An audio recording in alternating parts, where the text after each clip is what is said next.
అంటే ఈరోజు లక్ష్మీపార్వతి గారు కూడా చాలా ఆరోపణలు చేస్తున్నారు. చంద్రబాబు నాయుడు ఢిల్లీ వెళ్ళి గంట సేపు కనిపించకుండా పోయాడు, వ్యవస్థలను మేనేజ్ చేసి ఫేక్ సర్వేలు బయట పెట్టుకున్నాడు. అంటే ఈ లక్ష్మీపార్వతి ఎదురుగా చంద్రబాబు ఎప్పుడు చేతులు కట్టుకుని ఉంచాలా ఏంటి? ఆయనకు అనేక పనులు ఉంటాయి. ఆయన ఒక నేషనల్ ఫ్రంట్ లీడరు. ఆయన పనులు ఉంటే ఆయన పనుల మీద వెళ్తారు. ఈ లక్ష్మీపార్వతి అంటానికి ఆమెకు నోరు కాదు, ఆమె కాదు. అసలు ఆమెకి ఇవ్వాల్సిన విలువలు కూడా ఇవ్వకూడదు. ఆమెకి ఎన్టీఆర్ని సాగొట్టిందే ఆవిడ. అంటే కుటుంబాలు దించి రాజకీయాలు చేసి అలవాటు చంద్రబాబు నాయుడు అని చెప్పి ఆవిడే ఆరోపణ చేస్తున్నారు.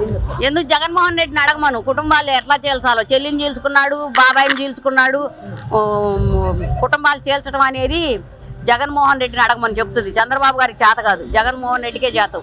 చెల్లిని వదిలేశాడు, తల్లిని వదిలేశాడు, బాబాయిని వదిలేశాడు, నేరస్తుల్ని కాపాడుతున్నాడు.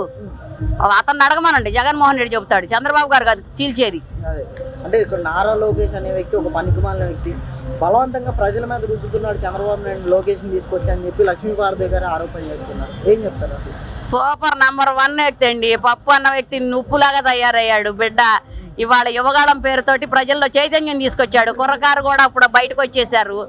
యువగాళం పేరుతోటి రాజకీయం అంటే తెలియని వాళ్ళకి ఇది ఒక మీకేం కావాలి నేనున్నాను అని చెప్తున్నాడు.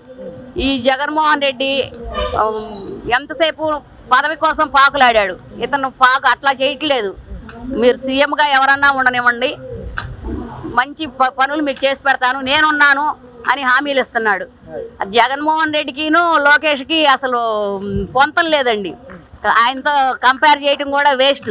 జగన్మోహన్ రెడ్డితో లోకేష్ బాబుని కంపేర్ చేయకూడదు. ఆయన ఒక గుడ్ సిటిజన్ అండి. బోనం గారు పెంచారు అంటే ఒక గుడ్ సిటిజన్గా పెంచారు. అంటే ఈరోజు 2 నెలల ఎలక్షన్స్ రాబోతున్నాయి. ఇక్కడ పెనమలూరు నియోజకవర్గంలో జోగి రమేష్ గారు సవాళ్ళు చేస్తున్నారు రోజు రోజుకి కూడా. ఈ నియోజకవర్గం నేను గెలిచి జగన్మోహన్ రెడ్డికి బహుమతిగా ఇస్తాను, కానుకగా ఇస్తానని చెప్పి. అంటే ఇది తెలుగుదేశంలోకి పెనమలూరు నియోజకవర్గం అనేది బోడే ప్రసాద్ గారు వడ్డించిన విస్తరండి. తెలుగుదేశం కాదు అని వేరే వాళ్ళు ఎవరు వచ్చినా నేను ఆయన సరైనడైతే ఆయన నియోజకవర్గంలో ఆయనే ఉంటాడు కదండి. జోగి రమేష్ అని ఆయన ఎక్కడో మైలవరంలో పుట్టినాడు, తీసుకొచ్చామో పెడల్లో వేశారు, పెడలో వాడి సరైనది పెడల్లోనే ఉంటావు కదా. సిట్టింగ్ ఎమ్మెల్యే సిట్టింగ్గానే ఉంటావు. మరి నువ్వు వచ్చి పెనమలూరులో ఎందుకు పడ్డావు?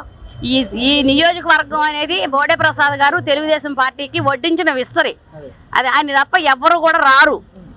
ఆయన అధిష్టానానికి కట్టుబడి ఆయన వర్క్ చేస్తున్నారు. ఓడిపోయిన తెల్లారి నుంచే బండి వేసుకొని ప్రతి ఇంటికి నేను ఓడిపోయినందుకు రాలేదు, మీరు ఎలా ఉన్నారు, నేను ఎందుకు ఓడిపోయానో తెలియట్లేదు, ఇక నేను ఓడిపోయిన దానికి కారణం నేను ఇప్పుడు దాన్ని సరి చేసుకుంటానని చెప్పి బోడే ప్రసాద్ గారు ఆ రోజు నుంచి ఈ రోజు వరకు గుమ్మం ఎక్కుతున్నారు, గుమ్మం తిరుగుతున్నారు. ఆయనకి మేము హామీ ఇచ్చాం, సార్ మీతో పాటు మేము ఉంటాము, కష్టపడతామని. అప్పటి నుంచి ఇప్పటి వరకు ఆయనకి ఇచ్చిన మాట ప్రకారం మేము కష్టపడుతున్నాము. సూర్యచంద్రరాజులు ఉన్నంతకాలం తెలుగుదేశం ఉంటుంది, తెలుగుదేశం ఉన్నంతకాలం పెనమలూరు గడ్డ బోడే అడ్డ. అంటే ఇప్పుడు గతంలో చూసాం జగన్మోహన్ రెడ్డి గారిని నా వెంట్రుకు పేకలేరు అని కూడా సవాల్ చేసిన అన్పార్లమెంటరీ లాంగ్వేజ్ అండి. ఆయన ఒక సీఎం పదవులు అండి. బొత్సు పీకలేరు, ఎంట్రుకులు పీకలేరు ఏంటండి? ఏంటి పీకేది? 4 పీకాలి, మనుషులను పట్టు పీకాలి, ఎంట్రుకులు కాదు పీకేది. ఎందుకండి ఒక సీఎం హోదాలో ఉండి అవి పిచ్చి మాటలు మాట్లాడటం? ఏం పీకుతారు? ఆడాడు చాలండి పీకటానికి. అంటే ఈరోజు హ్యాపీగా దిగిపోతానని చెప్పి మాట్లాడుతున్నారు కదా. ఇంత తెలిసిపోయింది ఆయనకి, నేను ఓడిపోతానని చెప్తున్నాడు. చెప్పలేక నేను సంతోషంగా దిగిపోతాను అంటున్నాడు. నేను ఓడిపోతానని చెప్పడానికి సిగ్గేసి నేను హ్యాపీగా దిగిపోతాను అంటున్నాడు. అంతే. సిద్ధం ఇంటికి వెళ్ళడానికి సిద్ధం.